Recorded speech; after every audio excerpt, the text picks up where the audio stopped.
வணக்கம். பரபரப்பு மீடியா செய்திகளுக்காக நான் நிரோஷன்.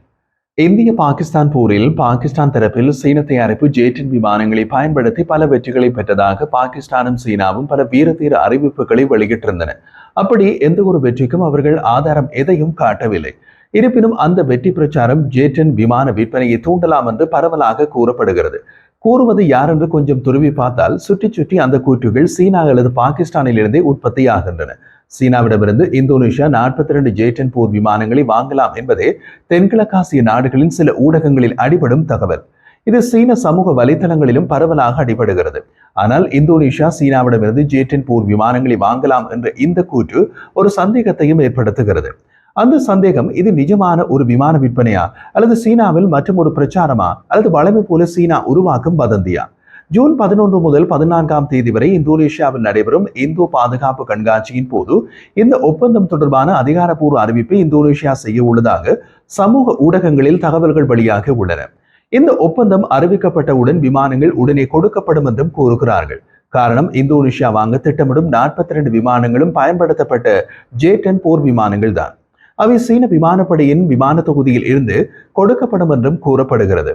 இந்த தகவல் உண்மையாக இருந்தாலும் சரி, இல்லாவிட்டாலும் சரி, இந்தியா பாகிஸ்தான் போரை வைத்து சீனா தமது ஜே-10 போர் விமானங்களை விற்பனை செய்ய முயல்கிறது என்று எடுத்துக் கொள்ளலாம். இந்தோனேஷியா அல்லது சீனா இந்த விமான விற்பனை குறித்து எந்த அதிகாரப்பூர்வ உறுதிப்படுத்தலையும் வெளியிடவில்லை. சிக்கலான பிராந்திய பாதுகாப்பு சூழல் மற்றும் பொருளாதார கட்டுப்பாடுகளுக்கு மத்தியில் இந்தோனேஷியா தனது விமானப்படையை நவீனமயமாக்குவதற்கான தொடர்ச்சியான முயற்சிகளை செய்கிறது என்பது உண்மைதான். அது தொடர்பாக பிரான்சிடமிருந்து ரஃபால் விமானங்களை வாங்குவது, அமெரிக்காவிடமிருந்து F-15EX விமானங்களை வாங்குவது உட்பட வெவ்வேறு தரப்புகளுடன் இந்தோனேஷியா பேசிக் கொண்டிருக்கிறது என்பதும் உண்மைதான். அதற்கு முன் ரஷ்யாவிடமிருந்து Su-35 விமானங்களை வாங்குவது தொடர்பாக ஒரு ஒப்பந்தமும் செய்தார்கள். 2 விமானங்கள் இந்தோனேஷியா வரை போய்விட்ட நிலையில் அமெரிக்க அழுத்தம் காரணமாக இந்தோனேஷியா ஒப்பந்தத்தில் இருந்து கலந்து கொண்டது. இப்படியாக இந்தோனேஷியாவுக்கு விமானங்கள் தேவை என்பதை ஒப்புக்கொள்ளலாம். ஆனால் அதற்காக பயன்படுத்தப்பட்ட விமானங்களை சீனாவிடமிருந்து வாங்க போகிறது என்ற தகவல் கொஞ்சம் இடிக்கிறது. சீனாவிடமிருந்து பயன்படுத்தப்பட்ட விமானங்களை இந்தோனேஷியா வாங்க விரும்பினால் அதற்கான காரணம் தெளிவாக தெரியவில்லை. அதிகரித்து வரும் அச்சுறுத்தல்கள் காரணமாக விரைவாக விமானங்கள் தேவை என்பதால் பயன்படுத்தப்பட்ட விமானங்களை இந்தோனேஷியா வாங்க விரும்புகிறது என்றால் அடுத்த கேள்வி எழுகிறது, இந்தோனேஷியாவுக்கு யாரிடமிருந்து அச்சுறுத்தல் ஏற்படுகிறது? பொதுவாகவே இந்தோ பசிபிக் பிராந்தியத்தில் உள்ள நாடுகளுக்கு அச்சுறுத்தல் ஏற்படுத்துவதே சீனாவிடம் இருந்துதான். இந்தோனேஷியா சீனாவிடமிருந்து வரும் அச்சுறுத்தலை எதிர்கொள்ள சீனாவிடமிருந்தே விமானங்களை வாங்குகிறது என்றால் அதில் லாஜிக் பயங்கரமாக இடிக்கிறது. இந்தோனேஷியாவின் விமானப்படையை நவீனமயமாக்கும் பயணம் மூலோபாய கட்டாயங்கள், பொருளாதார வரம்புகள் மற்றும் புவிசார் அரசியல் அழுத்தங்களின் கலவையால் வடிவமைக்கப்பட்ட ஒரு சிக்கலான மற்றும் பெரும்பாலும் தலை சுற்ற வைக்கும் முயற்சி அது. இந்த தலையை சுற்ற வைக்கும் விவகாரம் என்ன சொல்கிறோம், அதையும் பாருங்கள். உலகில் எந்த ஒரு நாடும் குறுகிய காலத்தில் இது போன்ற தலையை சுற்றும் விமான வர்த்தகம் செய்ததில்லை. அந்த அளவுக்கு இந்தோனேஷியா எல்லா பக்கமும் தாவி உள்ளது. இந்தோனேஷியா தமது விமானப்படையை தேசிய ஆயுதப்படை விமானப்படை அல்லது சுருக்கமாக TNI-AU என்று அழைக்கின்றது. இந்த TNI-AU ஒரு மாறுபட்ட ஆனால் வயதான விமான தொகுதியை இயக்குகிறது. இதில் முதன்மையாக அமெரிக்க F-16கள், ரஷ்ய Su-27கள், Su-30கள் மற்றும் பிரிட்டிஷ் ஹாக் 200 விமானங்கள் உள்ளன. இந்த விமானங்கள் இன்னமும் செயல்பாட்டில் இருந்தாலும் நவீன விமான போரின் தேவைகளை பூர்த்தி செய்ய போராடுகின்றன.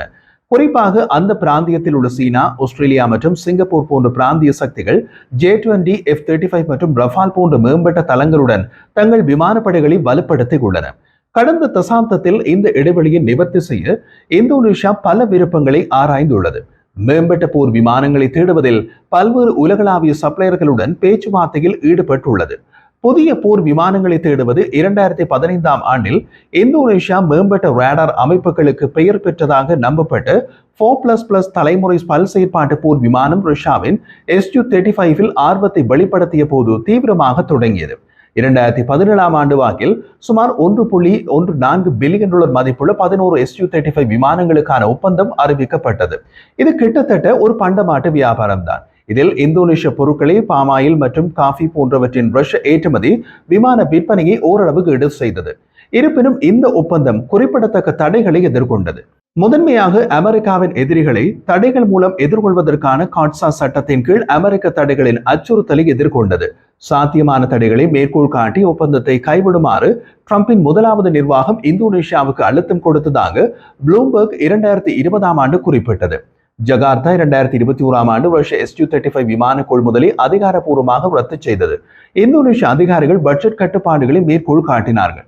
ஆனால் அமெரிக்க ராஜதந்திர அழுத்தம் ஒரு தீர்க்கமான காரணியாக இருந்தது என்று ஆய்வாளர்கள் பரிந்துரைத்தனர். ஒரு நிபுணர் இந்தோனேஷியா பின்னர் பிரெஞ்சு அல்லது அமெரிக்க விமானங்களை வாங்கினால் அவர்கள் அமெரிக்க அழுத்தத்திற்கு அடிபணிந்ததற்கான தெளிவான சான்றாக இருக்கும் என்று கூறினார். அதே நேரத்தில் இந்தோனேஷியா அதன் விருப்பங்களை பன்முகப்படுத்த மாற்று தளங்களை தேடியது. 2016ஆம் ஆண்டில் 4.5வது தலைமுறை போர் விமானமான KAI KF-21 பொராமே தயாரிப்பு திட்டத்தில் தென்கொரியாவுடன் கூட்டு சேர்ந்தது. 50 விமானங்களை வாங்கும் இலக்கை கொண்டு இந்தோனேஷியாவின் பங்கில் நிதி மற்றும் தொழில்நுட்ப பங்களிப்புகள் அடங்கும். இருப்பினும் நிதி சவால்கள் இந்தோனேஷியாவின் உறுதிப்பாட்டை குறைக்க வழிவகுத்தன. இந்த பின்னடைவுகள் இருந்த போதிலும் KF-21 இந்தோனேஷியாவின் எதிர்கால விமானப்படையின் சாத்தியமான மூலக்கல்லாக இருந்தது. அதன் மேம்பட்ட ரேடார் மற்றும் பன்முக திறன்கள் இந்தோனேஷியாவின் தேவைகளுடன் ஒத்துப்போகின்றன. 2022ஆம் ஆண்டில் இந்தோனேஷியா பிரான்சுடன் 42 ரஃபால் போர் விமானங்களுக்கான $8.1 பில்லியன் ஒப்பந்தத்தில் கையெழுத்திட்டது. மற்றும் ஒரு 4.5 தலைமுறை தளமான ரஃபால் அதிநவீன விமான போக்குவரத்து, பல்துறை ஆயுத தொகுப்பு மற்றும் நிரூபிக்கப்பட்ட போர் செயல்திறனை வழங்குகின்றது. இருப்பினும் ரஃபாலின் அதிக விலை மற்றும் ஒரு புதிய தளத்தை ஒருங்கிணைப்பதில் உள்ள தளவாட சவால்கள் உள்நாட்டு விவாதத்தை தூண்டின. சில சட்டம் இயற்றுபவர்கள் இந்த முதலீடு இந்தோனேஷியாவின் பெரிய அளவிலான பாதுகாப்பு முன்னுரிமைகளுடன் ஒத்துப்போகிறதா என்று கேள்வி எழுப்பினர். ரஃபால் விமான ஒப்பந்தம் அறிவிக்கப்பட்ட சில மணி நேரத்தில் அமெரிக்காவிடமிருந்து ஒரு அறிவிப்பு வெளியானது. அந்த அறிவிப்பில் இந்தோனேஷியாவுக்கு 36 F-15ID விமானங்களை விற்க ஒப்புதல் கொடுத்தது அமெரிக்க ராஜாங்க அமைச்சு. F-15ID விமானம் என்பது F-15EX விமானத்தின் இந்தோனேஷிய மாறுபாடு. அறிவிப்பு இருந்ததை தவிர ஒப்பந்தம் செய்யப்படவில்லை. இதற்கிடையே சிறிது காலம் அமெரிக்க 5வது தலைமுறை F-35 விமானம் வாங்குவது தொடர்பாக பரிசீலிக்கிறோம் என்ற அறிவிப்பு இந்தோனேஷிய பாதுகாப்பு அமைச்சிலிருந்து வெளியானது. அந்த அறிவிப்பை அமெரிக்கா கண்டுகொள்ளவில்லை. சமீபத்தில் இந்தோனேஷியா துருக்கியின் 5வது தலைமுறை விமானம் TAI TF-X-உடன் இணைந்து செயல்பட போவதாக அறிவித்தது. இந்த விமானம் கான் என்றும் அழைக்கப்படுகிறது. இது இன்னமும் வடிவமைப்பில் உள்ள 5வது தலைமுறை போர் விமானம். துருக்கியுடன் முறையான ஒப்பந்தம் எதுவும் உறுதிப்படுத்தப்படவில்லை என்றாலும் சாத்தியமான ஒத்துழைப்பு பற்றிய விவாதங்கள் அடுத்த தலைமுறை தொழில்நுட்பத்தில் இந்தோனேஷியாவின் ஆர்வத்தையும் பல்வேறு பாதுகாப்பு கூட்டாண்மைகளை பராமரிக்கும் அதன் விருப்பத்தையும் பிரதிபலிக்கின்றன. அதன் ஸ்டெல் தொழில்நுட்ப அம்சங்கள் மற்றும் மேம்படுத்தப்பட்ட சென்சார்களை கொண்டதாக கூறப்படும் கான் தமது லட்சிய திட்டம் என்கின்றது துருக்கி. ஆனால் அதன் வளர்ச்சி, காலவரிசை மற்றும் செலவுகள் நிச்சயமற்றதாகவே உள்ளன. இது உடனடி தீர்வாக இல்லாமல் நீண்டகால வாய்ப்பாக அமைகிறது. இதுதான் இந்தோனேஷியாவின் விமானம் வாங்கும் தலை சுற்றல் நடவடிக்கைகள். இப்படியான சூழ்நிலையில் தான் இந்தோனேஷியா சீன J-10 போர் விமானங்களை வாங்கப் போவதாக தகவல் வெளியாகி உள்ளது. சீனாவின் செங்டு ஏரோபேஸ் கார்ப்பரேஷனால் உருவாக்கப்பட்ட J-10 விமானம் F-16 மற்றும் ஜூரோஃபைட்டர், டைபூன் போன்ற மேற்கத்திய விமானங்களுடன் போட்டியிட வடிவமைக்கப்பட்ட ஒற்றை என்ஜின் பல் செயல்பாட்டு போர் விமானம் என்கின்றது. இந்த விமானத்தை சீனாவுக்கு வெளியே வாங்கி ஒரே ஒரு நாடு பாகிஸ்தான் தான்.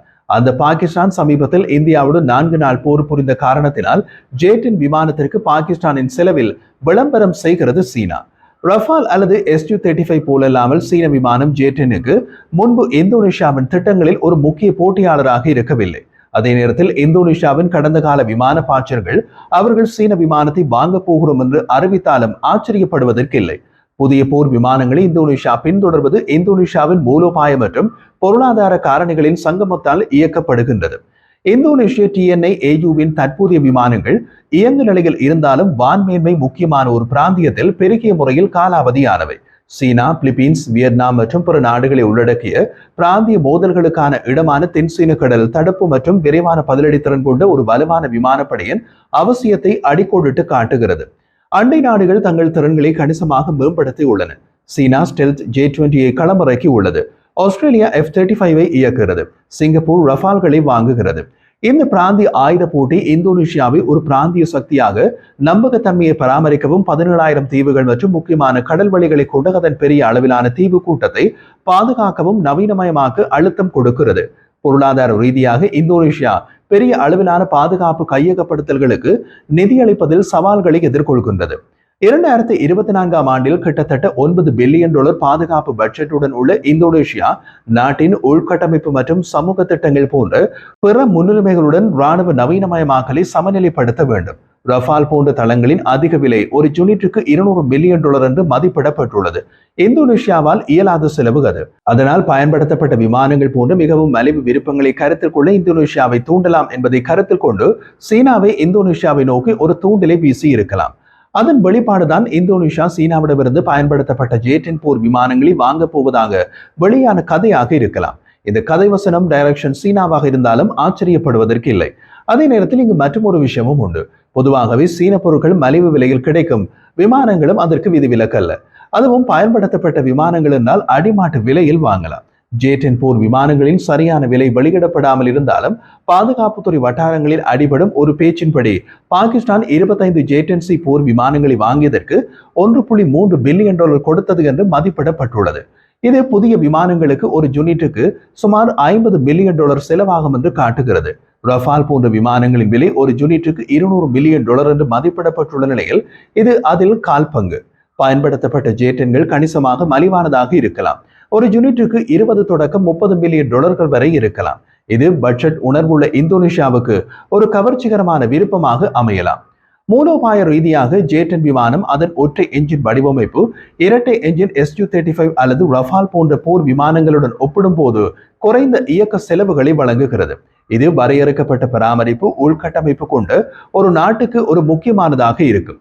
கூடுதலாக சாதகமான நிதி விதிமுறைகள் அல்லது தொழில்நுட்ப பரிமாற்றங்களை வழங்க சீனாவின் விருப்பம் பாகிஸ்தான் போன்ற பிற நாடுகளுடனான அதன் பாதுகாப்பு ஒப்பந்தங்களில் காணப்படுவது போல் ஒப்பந்தத்தை இனிமையாக்க கூடும். இதையெல்லாம் புரிந்து கொண்டே சீனா தூண்டிலை வீசி இருக்கலாம். இந்தோனேஷியாவில் இந்தோ பாதுகாப்பு கண்காட்சிக்கு முன்னதாக இந்த தகவல் அல்லது வதந்தி வெளியிடப்பட்ட நேரம் சீன அதிகாரிகள் இந்தோனேஷியாவுக்கு ஒரு ஆர்வத்தை உருவாக்க அல்லது இந்தோனேஷியாவுக்கு ஒரு ஒப்பந்தத்தில் நுழைய அழுத்தம் கொடுக்கும் ஒரு தந்திரமாக இருக்கலாம். சீனா வீசிய தூண்டிலில் இந்தோனேஷியா சிக்கினால் என்னாகும்? பயன்படுத்தப்பட்ட ஜே-10 விமானங்களை வாங்குவதற்கான முடிவு, அவற்றின் நிலை, மீதமுள்ள சேவை, வாழ்க்கை மற்றும் இந்தோனேஷியாவின் தற்போதைய அமைப்புகளுடன் இணக்கத்தன்மை குறித்து கேள்விகளை எழுப்புகிறது.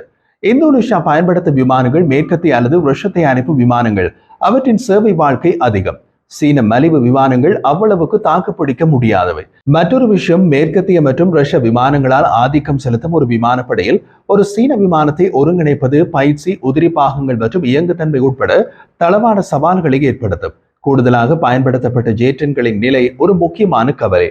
ஏனெனில் பழைய விமான சட்டகங்கள் குறைந்த சேவை ஆயுளை கொண்டிருக்கலாம் மற்றும் விலை உயர்ந்த புதுப்பித்தல்கள் தேவைப்படலாம். ஜே-10 விமானத்தின் செயல்திறன் சுமாரான மரியாதைக்குரியதாக இருந்தாலும் ரஃபாலின் மேம்பட்ட ஏவியானிக்ஸ் அல்லது Su-35 மூல சக்தியுடன் பொருந்தவில்லை. ஜே-10 விமானத்தின் தேர்வு இந்தோனேஷிய ரஃபால்களின் விநியோகத்திற்காக அல்லது KF-21 விமானத்தின் மேலும் மேம்பாட்டுக்காக காத்திருக்கும் போது ஏற்படும் திறன் இடைவெளிகளை குறைப்பதற்கான ஒரு குறுகிய கால தீர்வாக ஜே-10 விமானத்தை கருதினால் சீனாவின் தூண்டிலில் இந்தோனேஷியா மீன் சிக்கும்.